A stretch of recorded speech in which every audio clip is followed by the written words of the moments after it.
बातमी नागपूरमधून नागपूर शालार्थ आयडी घोटाळा प्रकरणी आता या सर्व शिक्षकांची 1 to 1 चौकशी होणार आहे। एकूण या बनावट शालार्थ आयडी प्रकरणी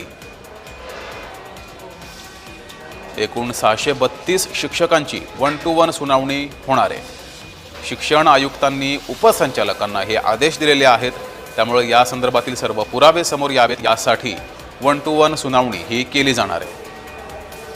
सर्व 632 शिक्षकांची ही सुनावणी केली जाईल। आयुक्तांनी या संदर्भातील आदेश दिले।